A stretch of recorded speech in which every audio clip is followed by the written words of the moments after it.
gconnect today, and as usual, we are having the Group Managing Director, G Consulting International Services, and yours truly, Osai Ilume. We're going to be having conversation around government, politics, and entrepreneurship. It's a conversation series that is being introduced by gconnect today. Okay, so let's go. Yeah, very interesting. The political scenario. This is the year before the election. Yes. And it's a very critical year because it has effect on life and businesses. Yes. And the choice of the CEO now will determine how entrepreneurs will fare going forward. So that's why it's important for us to look at what actually transpired in the selection of the Nigerian CEO. And you know, what we do here in the country is that we use the political system to select our CEO. And of course, the major parties have decided who their presidential aspirant is. And it's important today that we look at them one by one.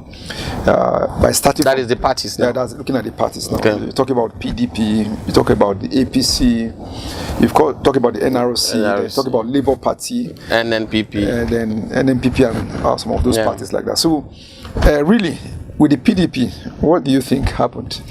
Yeah, I think the PDP had it a bit straightforward because though initially the issue of trying to give consideration to the Southeast or the South in general in terms of zoning arrangement, which was a gentleman agreement within the political space, you know, and it became very difficult for them because they are the opposition party. So it became difficult for them to maintain that zoning arrangement because it was obvious that APC, who happens to be the ruling party, have the CEO, the Nigerian CEO now from the north, and so it's glaring that they will be able to zone to the south. Yeah, I mean, I don't know whether you have sympathy for the PDP. Of course, there was an argument that the last time PDP zoned to the south, and that now that was the last time it was the south. So they felt that it should be to the north now, which again I felt that is a bit sentimental, being the sense that the ruling party, which is APC, is now zoning to. They had a northern president, so yes, it could be difficult for you to explain why a northerner should replace a northerner. But again, they went ahead and they selected the next CEO that they thought from the north. Okay, but before that happened, there was a lot of horse trading. Yes. Yeah. So that's what I want us to look at, the real horse trading. I mean, the East are very sympathetic. I mean, everybody have their heart out that, okay, an Easterner ought to be. And from the beginning, I knew that was going to be a problem. When the southern governors were having meetings and saying, you should go to the south. To the south, without emphasizing. So I knew that ultimately there would be a problem. Because again, at that meeting, they would have said, look, if it comes to the south, where is it coming in the south? So from there, I think, again, the Easterners missed it. Yes, they did miss it. And that is why I'm an advocate of strategy. Politics is a game of numbers and it's a game of strategy. And that is one area I think the South and Southeast and South in particular needs to do more in terms of having the long-term view of what their interests should be and how they can go about protecting or championing that sort of interest within the geographical entity called Nigeria. So give and take. We are here now. The candidate is as we look at what is happening in the south, something also very unique happened in the south when the PDP conducted their primaries. Wike came second. Yes, it's from River State. When APC did their primary, Amechi came second. So I think that the South is waking up, and the last president was from South. Jonathan. So I think they are waking up. Yes, I think to a large extent, but some persons will also argue to what cost, or rather at what cost. These two gentlemen, came second. Yes, in the different political parties. So you are talking about the fact now that the oil weight has influence on who emerges. Talking about availability of money in the body of politics. Yes. Again, even if you go to a place like America, money plays a role. Very well. But how the money is raised, it's a different ballgame. It's a different ballgame. Yes. The statement Obama made in Ghana the last time he visited Ghana during his presidency, that African countries should look deeply into building strong institutions and not strong individuals. That still resonate with what is happening today, especially in the Niger Delta. Yeah, that's talking about the rule of law now. Yeah, where if you go against the law, then the law should go after you. Yes. So that's the bottom line. That's where we have not been able to get to. A lot of sentiment, a lot of other things going on in the country. But again, coming back to PDP, on that day, as at 3 p.m., I was monitoring issues, and it seemed as like Wike was going to win the primaries.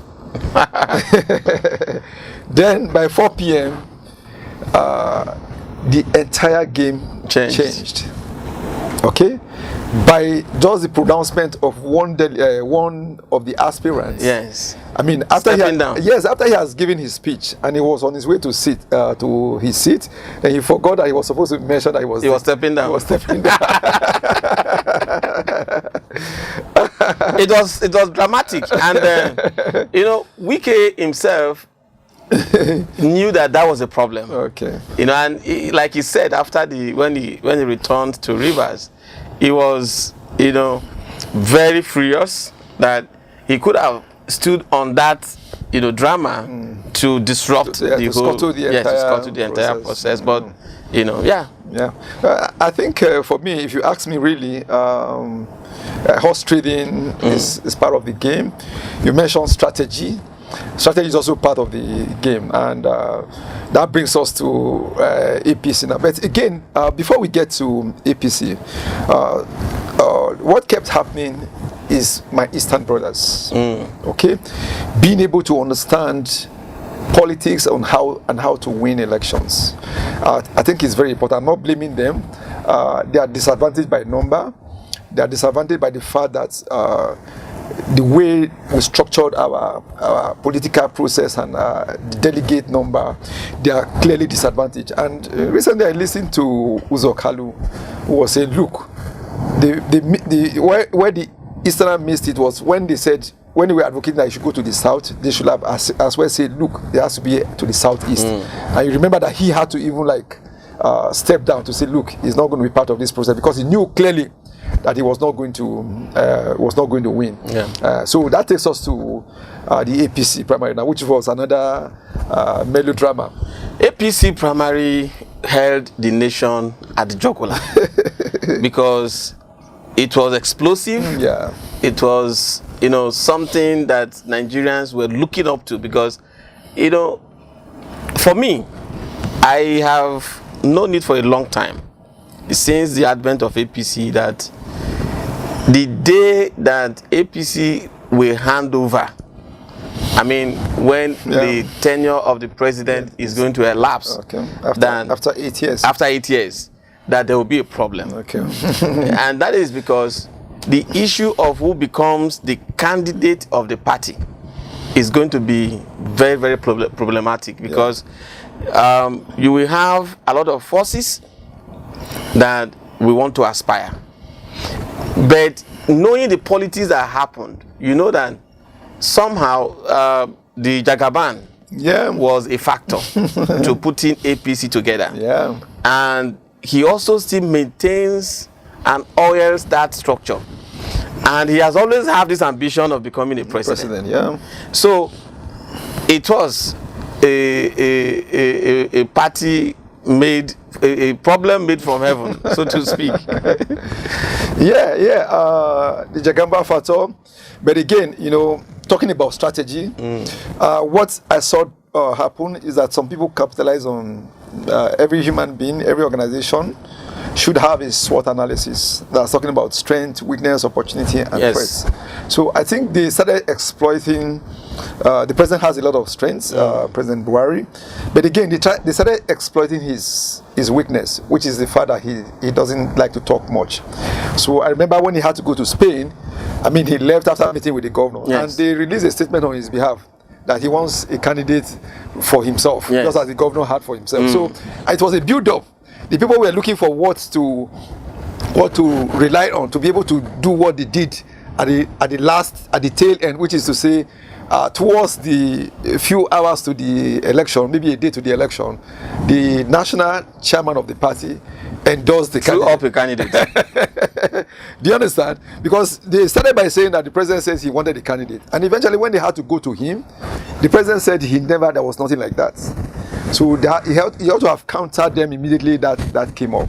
So they try to exploit the area of his weakness, in fact that he doesn't really talk much. Yeah, and I think somehow it was really a weakness on the part of the president, because if you recall, if you look at history, you will discover that though it's not too distant history, but from the Obasanjo era, for instance, you discover that yes, we might somehow agree that Obasanjo was somehow overbearing in the way he tries to influence his things. Yeah. But somehow, we're talking about the selection of a CEO. You run a business. Yeah. And you know that if your business must survive, if your business must be competitive in the marketplace, there are decisions that you must take that might not be very palatable or acceptable to other team members, but because you are the one seeing the future of the business, you are the one having the levers of power, you need to make certain hard decisions. You must take charge. Yes, you must take charge. You must take charge. So that's I always tell people, as CEO, everything rise and fall on you. Yes. Okay. So if you get your decisions well, you'll be praised for that. If you don't get your decisions well, you will be blamed for that. Yes. So everything rise and fall on the CEO. So you must be ready to stick out your neck. Yes. And the worst form of leadership is the laissez-faire, where you stay on the fence. Okay, staying on the fence is very dangerous for even the people you are governing and even for the institution by itself. So looking beyond what has happened, all that was to see what they were trying to do was to make sure that Jagaban never emerges. Yes. But I know that clearly, if you have a free and fair election, I know Jagaban will come up because again, it's not a new fight in politics. Yes. And Jagaban will tell you that he has never contested for the presidency. And you also mentioned before we came to the studio that he has never lost election. Yes. So that makes according to him. Yeah, that makes him a very interesting. I've been following him all from when he had to leave the country. Then under the Nadeku, that was during Nadeku regime. He came back. Eventually became a senator. Eventually became the governor of Lagos State. And of course, you knew that during that Obasanjo era, he was denied of the genuine resources that belonged to Lagos State, and he was able to survive. So those he was learning the role. And from the beginning of the modern democracy today in Nigeria, no any other party has been able to win Lagos State. That's true. And Lagos State is like his cash cow. Yes. And he has leverage on Lagos State to deliver other states. So it's within the southwest. Within the southwest, so, and even outside beyond, of the southwest. Yes. Beyond. So it's a candidate to watch out for. And yeah, I think it's truly a candidate to watch out for. But interestingly, he also shares some semblance of characteristics or traits with the PDP presidential candidate, in the person of Alhaji Atiku Abubakar. Okay. Two of them, they are friends. They belong to the same political dynasty, in quotes. Yeah, from so the Yaradua era. The PDM. So there have been a lot of collaboration with them, between the two of them. So I think they have some, like when we talk about business, we talk about understanding your competitors, having a competitive strategy. So I'm looking out for, how they're going to respond to each other. Where I think that Jagaban is a bit different. I mean, Atiku has contested about 4 presidential. More than 4 times. More than 4 times. Okay. So why that bothers me is that I knew that at a point in time there had to be an ACN. Okay. When Atiku lost out. Action Congress of Nigeria. Okay. So he came together, and that invitation I think was actually by the Jagaban. So they brought them together, and he escaped. He left the party. He left the party again and jumped back to PDP. And after that incident, Jagaban was strategizing as to who will I lean on to be able to become the president of Nigeria, and that's what led him again to go and see Buhari. And after Buhari too has contested several elections, and he has lost. And I don't want to use some words on the studio. And he went back to Katsina. Jagaban had to go and visit him again to say, look, you can still become president. And that also reflects his statement, his outburst. Yes, actually, in Ondo before the primary election, where he said, I think it was actually in Ogun State. Okay, Ogun State. He made that outburst, and recently he made another outburst again in Ekiti, where he told you that look, he has never lost election. So it's a character to watch out for, and there can be collaborators, but again, SWOT analysis come to bear again now. Strength, weakness, opportunity, and threat. So I'm sure they know the strengths of each other, and I'm sure they also know the weakness of each other. So coming back again to that primary, a lot of things happened. There was another melodrama again when one of the former governor of Akwa Ibom State had to come and say, look, it was very bold, and said, look, I'm stepping down. And that followed the trend, and quite a number of governors. That night was melodramatic. There were some pictures, some shots that came out of that program of the President Buhari. And when you see his face, his countenance, as the proceedings were going on, you cannot help but just laugh. You can just imagine what is this man thinking. In the course of that process, how Jagaban seemed to dominate that night. Everybody from Akpabio to Fayemi to the former governor of Ondo State. The former governor of Ondo State. And the only lady contestant in the even Dimeji Bankole. I never knew that Dimeji Bankole was even contesting an election. Yeah, so you see, I say he wants to leave old, so he wants to step down. So those are interesting scenarios. Again, that brings us to the Eastern aspirants. I mean, we had to listen to Onu that night, and he delivered a speech that was very emotional, talking about the fact that look, the equity, fairness, and justice, which is the motto of the party. But again, nobody wins election by emotions. It's not by sentiment. And that takes me back to Abiola.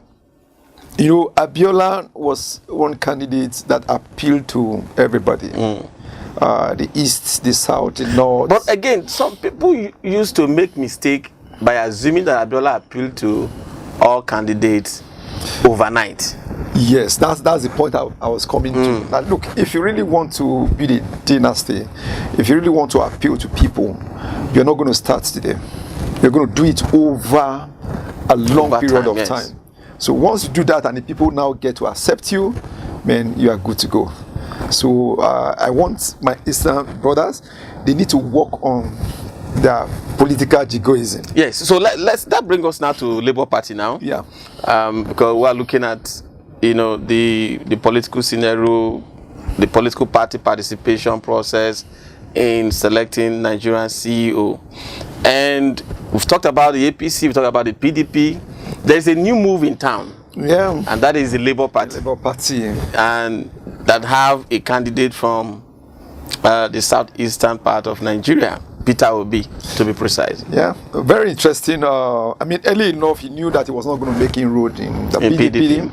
And again, looking at his history from ABGA to PDP to Labour Party right now, I mean, there's something, a statement that is attributed to him that, look, I'm desperate to be president of Nigeria to solve the problem. Okay, so he's not just wanting to be the president, he wants to solve the problem. So luckily he was able to leverage on Labour Party, and people like Patutomi had to step down for him. So now, for him to become very relevant, there were issues in Labour Party which were eventually resolved, and of course he has traveled to Egypt. I don't want to ascribe that journey to our Christian sentiment, of returning back to slavery. But again, a lot of people have come to criticize that such a move at this point in time. Recall, we just talked about the fact that Jagaban was in Ekiti, where the governorship election is ongoing, and is there to drum support for the party and for the candidate of the party to see that they win the election. Because don't forget, governors are very strong in our political process, in the electoral process, because they are the foot soldiers when it comes to the presidential election. Yeah, as much as the governors are strong, the political system is also evolving. I mean, there's a scenario that is being painted right now. Governors are very strong; they determine who wants to be president. Now, INEC is trying to become strong by bringing the bimodal electronic system of voting, which again will checkmate the governor. Something is happening. The big parties that's talking about the governors now, they determine who the candidates will be, and that was the point that he mentioned, that the president said, "Look, allow me to determine who my candidate will be." Okay, so now, if the governor go against the people by bringing people that are not popular, the bimodal INEC electronic voting system will checkmate that. Yeah, that is fine. But my point is, for Peter Obi now to be in Egypt, a way out of the political ongoings within the country. I think his focus is on the presidency, and that's why Jagaban is different. Because again, the governorship, coming back to the governor's role that they play again, the governor play very critical, very vital role. So if today you have out of 36 governors, if you have about 15 in your kitty, then you'll be sure that your presidential election is going to be. It's going to look. It's looking green. But I'm thinking that Peter Obi knows that Labour Party governorship in the kitty may not really be able to play a role. So I think his strategy has to do with talking to the youths and the women and those segments of people who do not have PVC right now. And that's why you see large registration of new voters are emerging. And I think that's where Peter Obi's strength is going to be. But let me take you on this, because we have information a few days back that some parts of the southeastern states, I'm not too sure now whether Enugu, Aziz and all that, are having difficulties registering, because according to the information I have, INEC is not being able to deploy materials because of the insecurity in that area. So that's again the East shooting themselves on the foot. So what is Labour Party doing? Because if he is a candidate from that part of the country, it's assumed that the people of that area are going to vote for him in a mass. Okay, so if they're going to vote for him en masse, what is he doing to ensure, like you talked about the new voter movement now, new voter registration movement, that part of the country have access to every equipment that they need to it's not going to be one person's solution. I mean, the Eastern governors, they need to come together. They need to be proactive. Right now, I can tell you that clearly they are very divided. Look at our friend and brother, the governor of Anambra State, that's talking about Peter Soludo. I mean, he came up trying to use strategy to see how he can checkmate. But again, you know that Anambra State is bordered by other eastern states. So it's not something that one person can resolve. And I want to beg my eastern brothers, they need to come together to be able to remove that challenge of the current challenge that they are facing, and the insecurity is building up. And again, a primate was kidnapped. in the East. And by the time he was released, he came out with a lot of postulations, and he mentioned the people that were there. And he said that those people, those bandits, told him that, look, there is no security in the East. He mentioned clearly, and there are governors. And governors are said to be the chief security officers of the state, even though it's on paper. But I think they should come together, and they should envisage the implication of some of these things on them on the long run. So Peter Obi, there is little or nothing he can do about the security situation in the East. But I think the entire Eastern Bloc should come together to see how they can address that. Because again, right now they are still in Nigeria. So if they are in Nigeria, they must be ready and know how to play in the game of Nigeria. So talking about Peter Obi again, well, I congratulate him for emerging. Yeah. And he needs to put his house together. He needs to be able to put strategies together. Because again, I call him the social media president. Yeah. So we need to talk about Mogalu. Yeah. Great. Mogalu. And, that is the People Redemption Party. Yeah, that People Redemption. Yeah, so, you know, the last time you talked about the fact that Peter Obi should have been a very good candidate if he were to have the opportunity with the PDP. But now he's eventually in Labour Party, and I think by all standards, he's doing quite okay. He's amassing a lot of social media footprints. But I don't know, can he translate those social media footprints to... That's what some people argue. Some people argue that, look, social media is becoming reality now. Social media, before they will say, no, you cannot win elections at the social media. But again, you can see massive registration of voters right now. So for me, that would be a strategy for him. What do I mean by that? If he's able to convert those social media followers to go and get their PVCs, then that can, I mean, like people are conversing that there's a need for us to actually extend the voters registration process.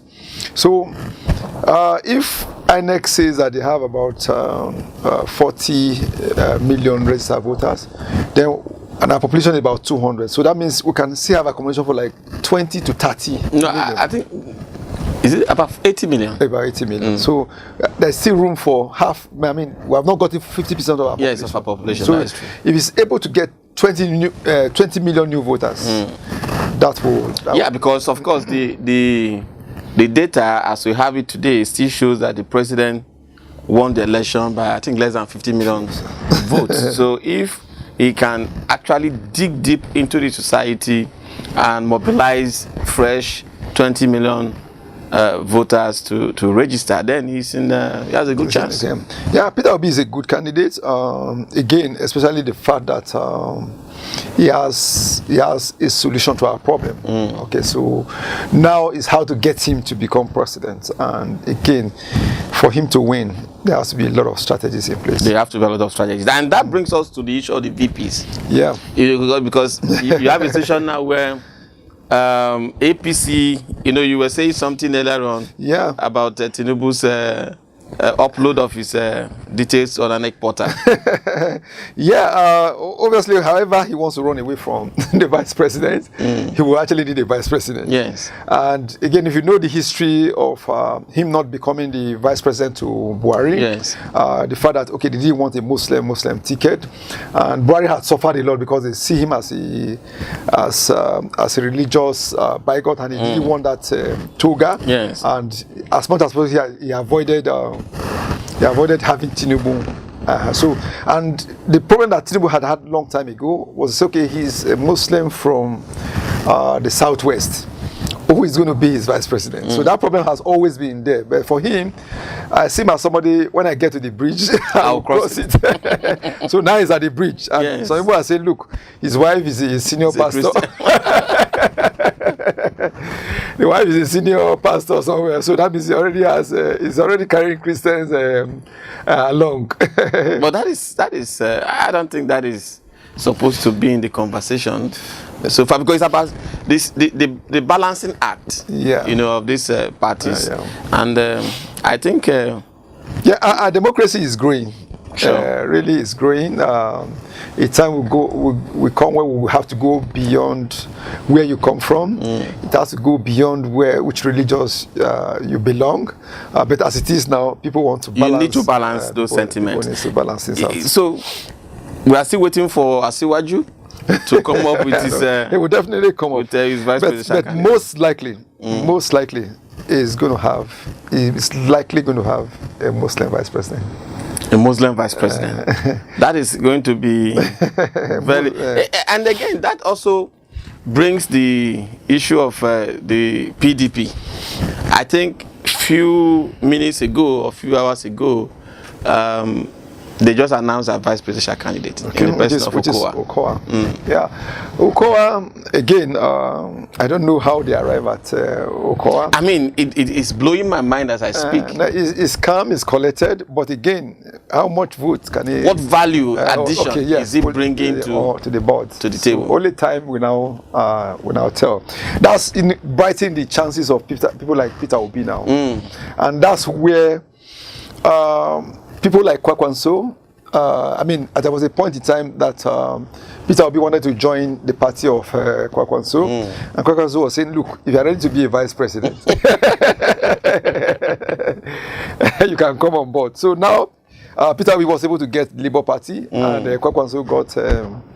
NNPP. Okay, so for me, if I want to speak to them, if I really want to talk to them, and if Kwakwanso really wants to be president, I think he should team up with Peter Obi.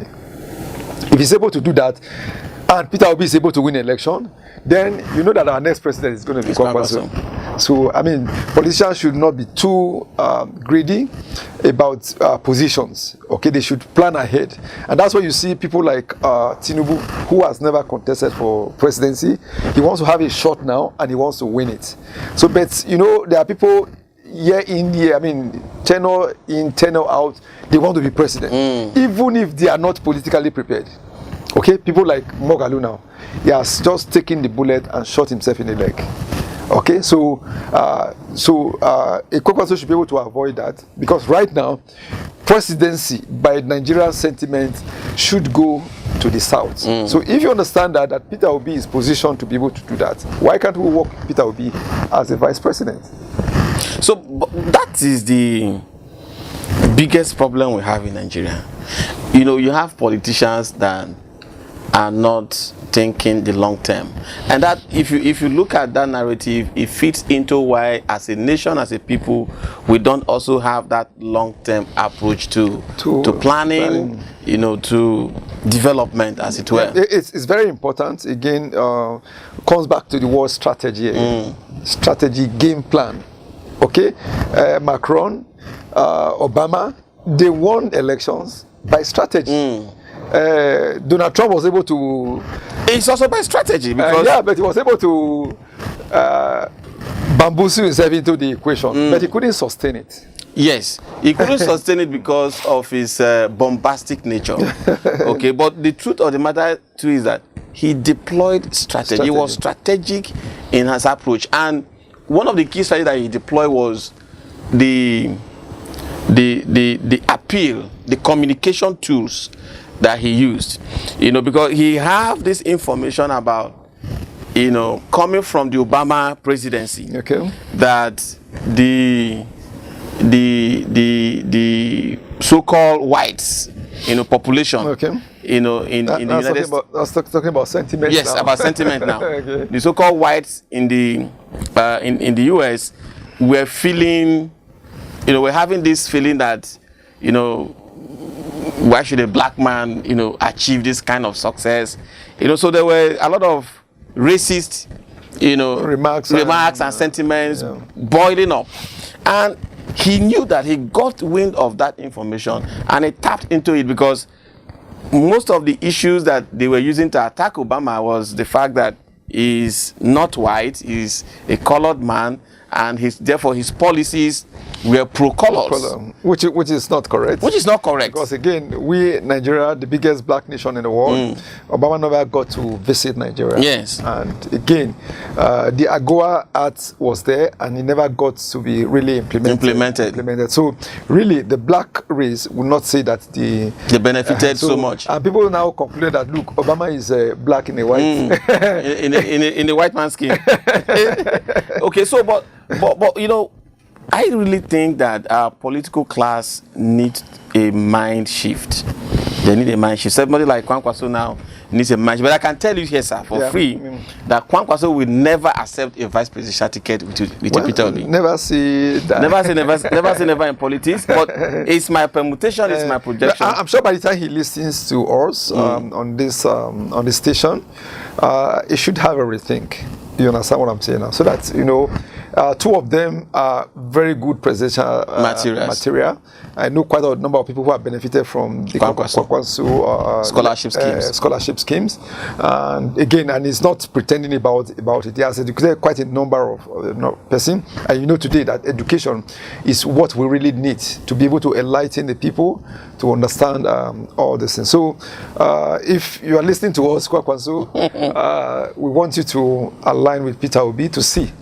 That will take us to, I mean, maybe we'll discuss that towards the end, as towards the outcome that this election is likely going to portend. But again, there is another major problem which has been happening. The electoral system is cleaning up itself, trying to see how they can solve all this problem. In those days, you can have somebody going to be president and also wanting to be a senator. Yes. So now buying, you see a human being buying two forms. No, but you know, when you teach people business, you tell them to hedge their finances against any certain. So they are hedging their political future, you know, against any loss. And that's why Dora Akuli, late Dora Akuli, talks about professionals in politics and professional politicians. Yes. He says that a professional politician does not have where to go to after he has lost the election. So it becomes a do or die for him. But for professional in politics, you know, he goes back to his profession. And that's what we also want to try to encourage our people today. The fact that you're a professional does not mean that you don't have to go into politics. Politics is critical because, again, if you don't go into politics, then those who are not professionals will end up shaping the policy that will determine whether your profession will fly or not. So now today you're having Akpabio battling with the person that stood in for him. Uku them or something. I can't just call the name. So what do you have to say about that? Yeah, it's funny. It's funny because, you know, on one hand, you look at it, you see a lot of betrayals. Now let's start with the Akpabio himself. Okay. Why will you come out for a presidential primaries? You know clearly. Okay. You know, from informations we are even gathering, there are some insinuations suggesting that Jagaban actually bought the ticket. Okay. I mean the form, the presidential form of APC for an Akpabio. So how can you at that level? Now these are possible. It can be an allegation. It has not really been confirmed. Proved. Okay. Yes. So, but the truth be told is that we know that there was no way an Akpabio was going to win a primary election in APC. That's by you. You can look at the result. Yes. What was his score? Before the result, what was the governor of Kogi State telling you? But every of us, you know, all these people go to the point where they even lie with God. Yeah. I say, Lord, God has spoken to me. Of course, we have Pastor Tunde Bakari. And you have a Richard scoring it 0. So you know that from the start of the game, these people they were. It could be that there was a possible arrangement. And my point is, how can we have an Akpabio, 2-time governor of an oil-rich state? A second, you know, in terms of revenue. In terms of revenue. Yeah. Then being in the Senate for a complete term of 4 years. Okay. And you still don't have being a minister. Yes, being a minister Was for another 4 years. With all the controversies. Okay, so and at that level, you still don't have some level of political integrity to say, no, I'm not going to contest for presidency, or even if I'm going to contest for presidency, this is my focus. Okay, yeah. I mean, we go back to the word strategy again. For them, they will say, man, it's strategy. It's a strategy. Yeah, they are positioning themselves for the So future. if you lose for presidency, you come back to the Senate. I mean, that is appalling. About so now if you lose at the Senate, then you wait for ministerial slot. You wait for ministerial because slot. he was able to step down. So it's all about self-interest. Yes. Self-interest. Bottom line, self-interest. I listened to one of the politicians, TJ from Kogi State, and he said to us clearly, look, politicians come and tell you that, look... That is the one that dislodged Dino Belai. Yes. So he will tell, he said, look, when politicians come and say, my people, they ask me to say they are lying. So the same thing also happened to Lawal. Yeah, the Senate president. The Senate president. But that is at the highest level. And they will tell you what the lawmakers are saying now, that look, with the lawmaking and the executive, there are two different roles and responsibility, and that the lawmaker is like the wine. The more it stays, the better it is. Yeah, for institutional memory. So you have people like Lawal, who, since the advent of our democracy, has been there as a lawmaker, rose to become Senate president. And of course, again, I don't know whether he's going to be Senate president for the second time again under a different dispensation. So for me, it should rather begin to build people right now. But right now, he's no longer coming to the Senate because that's the why, person that's why I said, you know, the last time Asiwaju Tinubu had contested for any position was a long time ago. But it doesn't mean that he was no longer relevant in politics. So he was at the background building people. And that's what politicians must also take home today.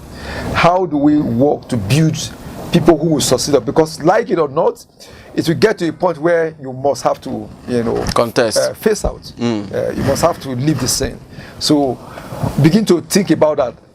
Look at life as you must get to a point of retirement.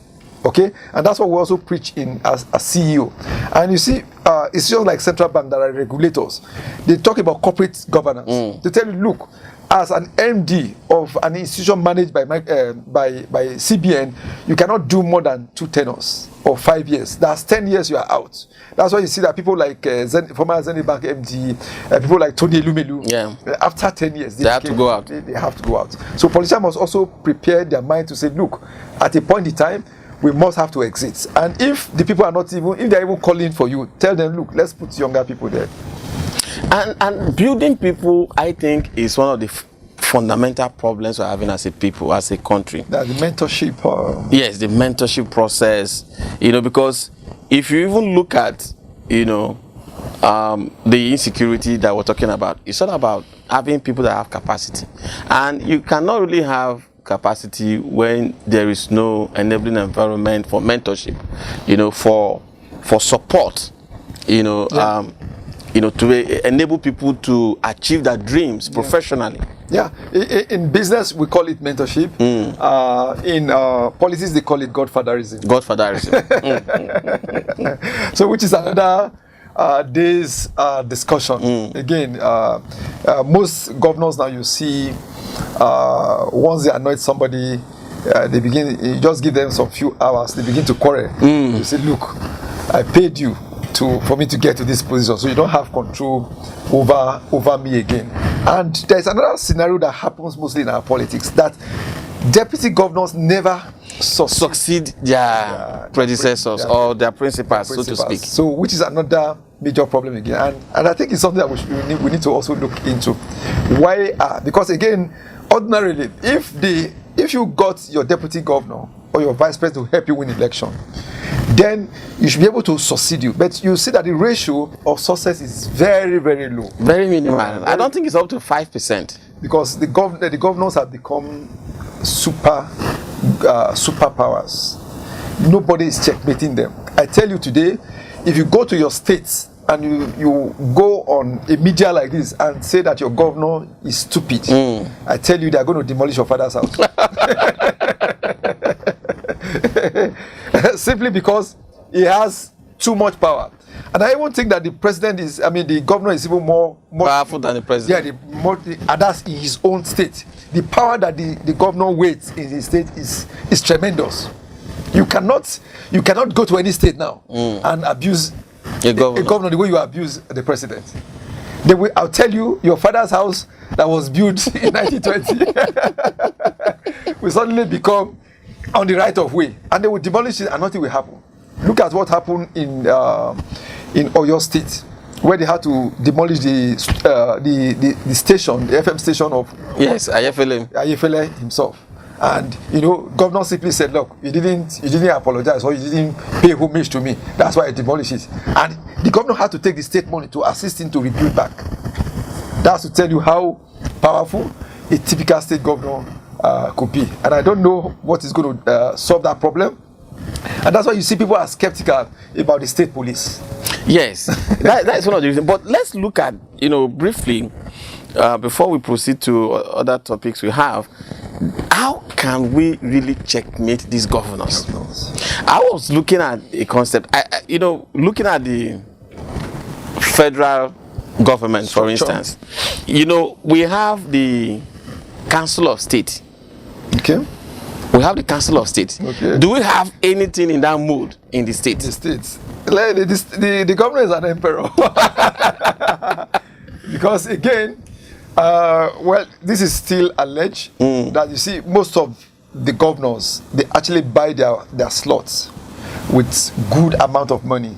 So with that, he has bought off the position. So, and he needs to deploy all those power to be able to enjoy. And that's why you see most times when they get to that position, they will first of all want to recover whatever their investment may have been. So it's a major problem. But again, I belong to the school of thought that says, look, we're in the development phase.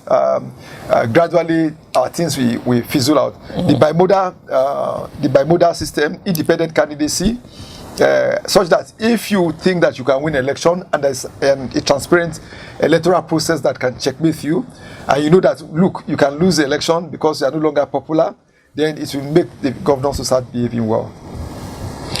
Wow, it's been an awesome conversation. But let's talk about the delegates. The delegate economy. The delegate economy. Yeah. I think it's something that we need to really study. Yeah. Because I remember that even the Speaker of the National Assembly, Femi Gbajabiamila, was railing against what transpired, because it's as if the delegate system is what resulted in the huge number of lawmakers that are not returning back. You said 127? Yes, about 127 thereabout. Will not be returning back to the National Assembly. Yeah, they foresaw the problem, and that's why in what they proposed to Mr. President, like, look, there has to be beyond the statutory delegate, there has to be other form of delegate. And you see what happened in the primary, especially with the PDP. PDP using how many people to decide who will be their presidential candidate aspirant. And the number was quite small. Yes. So I think it was less than 2,000 or less than 3,000. 800 and something. Yes. It was APC that's about 3,000 thereabout. So you see, 800 and something persons to decide who becomes the president of a country of over 200 million people. So the bottom line I'm even mentioning is that 800 people is so easy to buy over. And some of them already had that planned out. Yeah. Okay. Some of them had it there was a planned out. particular governor who was even happy, like, look, 800 people can easily be. If you talk about 10 million naira, that is just about 800 million naira. It was alleged also that, look, for PDP, $15,000 was going around. Yeah, was going around. $15,000 is going to about beyond 10 million naira. It was alleged on APC that they were doing $25,000. Okay, so who actually even now gets the money? Because again, the governor that we talked about controls these delegates, and that's why you see that people like Rochas, because he wasn't a sitting governor, had to score 0. I mean, but that was embarrassing. How can after all the speech, for Rochas in particular, Rochas had to endure incarceration with the EFCC. And I was able to jump out after paying a bail bond of close to $500 million. Yes. Just to be at that this thing. And see, Wajuba had to run away. So this is an interesting scenario. Coming back to the delegates, this thing, we even hear now that the lawmaker wants to veto the president by making sure that, look, they are going to make sure that they talk to their colleagues to be able to veto the president so that the number of delegates will be enlarged. Okay? And they are even advocating, look, there has to be a primary election before that, so that the number becomes so large for where each state will have to vote for a candidate. For a candidate. So that's where, because again, quite 127 people are not returning back. We are losing institutional memory. And I mean, this morning I listened to another lawmaker again who said, look, for 2 years he was learning the rope of how to be a lawmaker. And now he's not coming back. So that means new fights are going to come again, and they will have to be taken through the process of learning. So we should actually look at the delegate system. Let's say, the electoral system in America is very rigorous for you to be a president. Yes. I mean, if you go all whole, I mean, it was said that Hillary, fainted at a point during the campaign, primaries campaign. So if your health is not good enough, you cannot scale through American primary election process. I mean, you remember then when President Obasanjo had to start calling Yaradua to say, Umoru. I tell them, tell us whether you are well. We didn't even quite hear Umoru's voice very well. And eventually Umoru became president, and the rest is history. The rest is history. So we must rethink our delegate system. We must make it more encompassing. We must make our electoral process more rigorous. That for you to emerge, we must have a political debate, sir. It must be enshrined in our constitution. Two things that are missing: the political debate should be on the constitution. Then we should get to a point where we have private persons coming to say, I don't belong to any political party, but I'm popular enough as an independent candidate. So if we get to a point right now where you have that debate, I mean, for those who cannot debate, I mean, they will at least step aside. Without any form of negotiation, they will just by themselves. So that's what we try to do at gconnect, to look at some of these topical issues, look at them thoroughly, look at where the problems are, and try to see how we can find solution to them. And again, I don't see running as a country as too different from being a CEO of a company. So we're trying to hire a CEO for Nigeria. Okay, so if Shell is going to hire a CEO, they cannot just throw it open. Okay, there must be processes must be followed. At the end of the day, you must be able to get the right. There must be an application process, an interview process, and so on and so forth. And you must have the required paper qualifications verified and authenticated before you come on board. So, being a CEO of Nigeria is very, very critical, and it's very important. It's a critical period in our national. So let's just talk, maybe rounding up. Let's talk about what will be likely going to be the outcome of all this. What do you think will happen? It's quite very difficult to permutate now. Okay. Because the dynamics are changing by the day. Now, before getting the news of Okowa as the vice president of the PDP presidential candidate Atiku, I was a bit more aligned to the fact that Atiku might win the election. Okay. Now, my analysis was based on the fact that as a country, our voting pattern is still very much the same.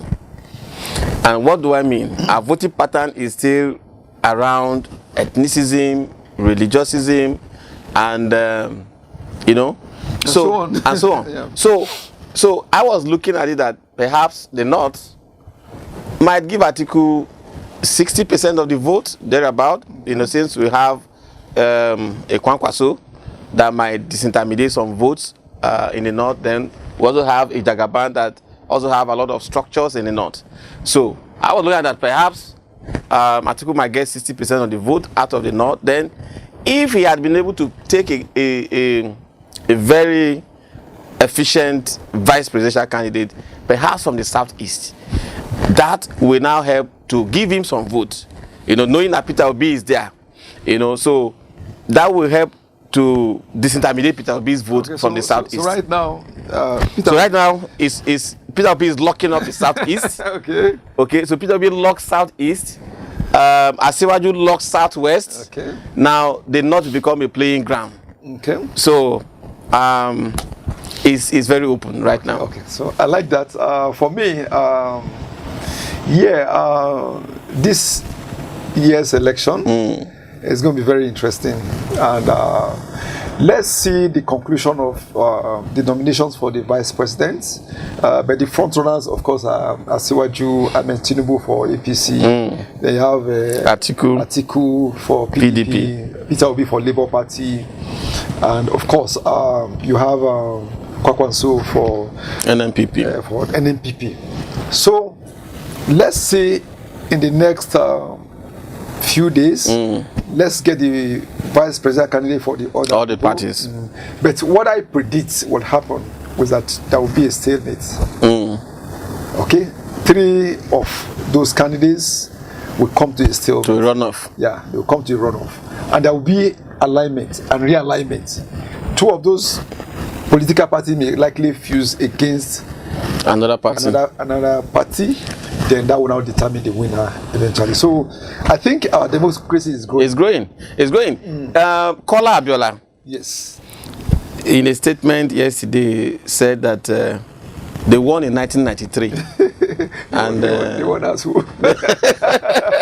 And this is 2023. So you can see the constancy of 3-3. Okay. That's in PRP now? Yes, in PRP. Okay. You know, and that they are going to win. So how do you... You know, politicians before the election, they will always tell you that we're going to win. They go to the level where they will tell you, look, God has even said that I'm going to win. So I think it's easier said than done. Okay, but again, Nigeria, you just have to have structure. If you don't have one, you have to build one. Okay, how you build it is coming to the strategy that you talk about. Everybody must be strategic.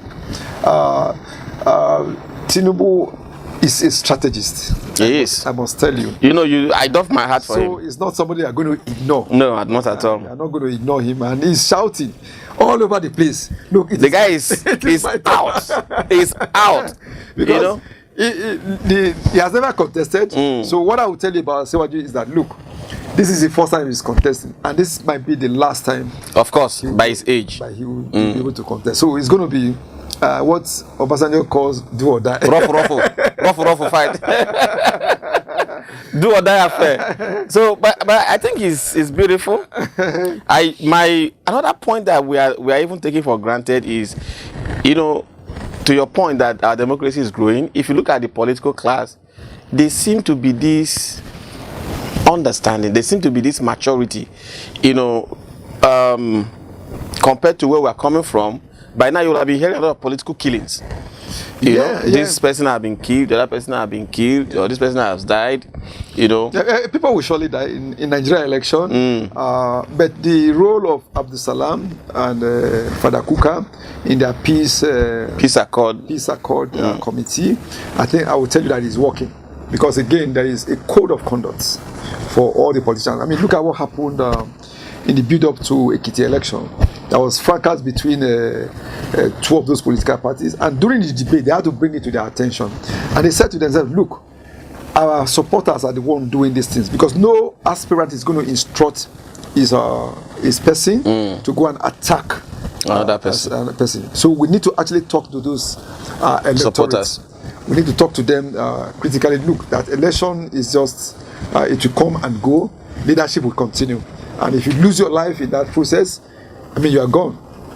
So we need to actually speak to the electorate that, look, these politicians, they have a meeting point. Yes. Tomorrow, their children will get wedded and they will attend. And they will be chairman of each other's children's. Atiku was the father of the bride for President Buhari's daughter. So we need to watch out for all those things. Let's have a peaceful election. Let's try to grow our democracy. Bottom line now is the insecurity in the nation. Is at the height now. I mean, like, I got a call now to come to Kogi State. And I noticed something recently. Before the primaries that Ayabilo contested, Kogi State was very, very peaceful. And I mean, that formed part of his campaign strategy. But in the last 1 week, the kidnapping going on around Kogi is on the increase.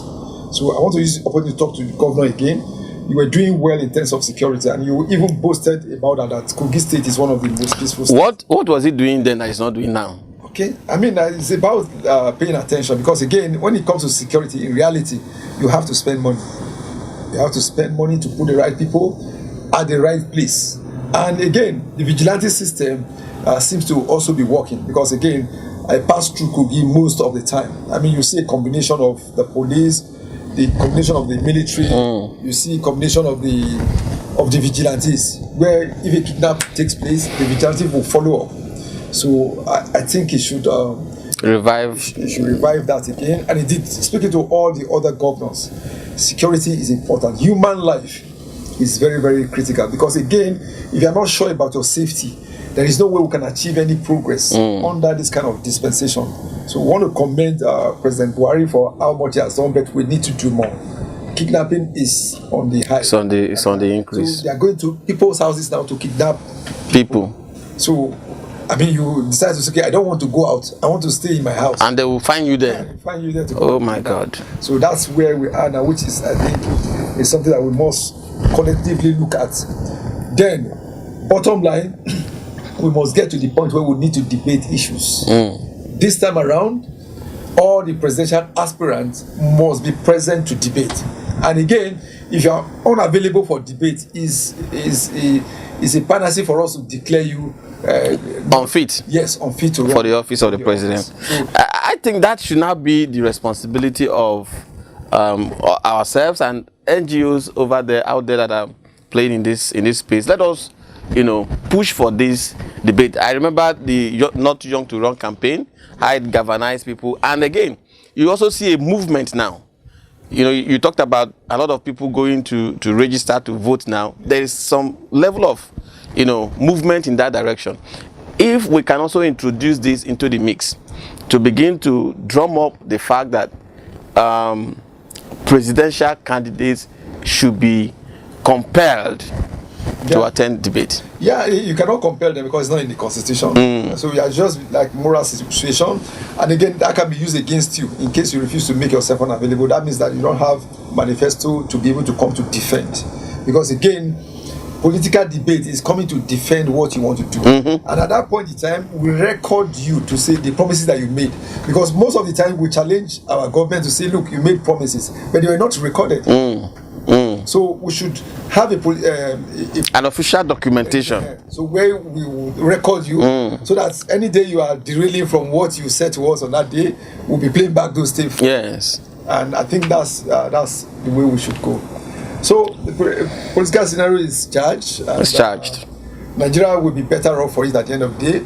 And I want to pray to God that, look, let the best candidate win. Yes. Whichever way it's coming from, let the best candidate win. On that note, thank you very much, and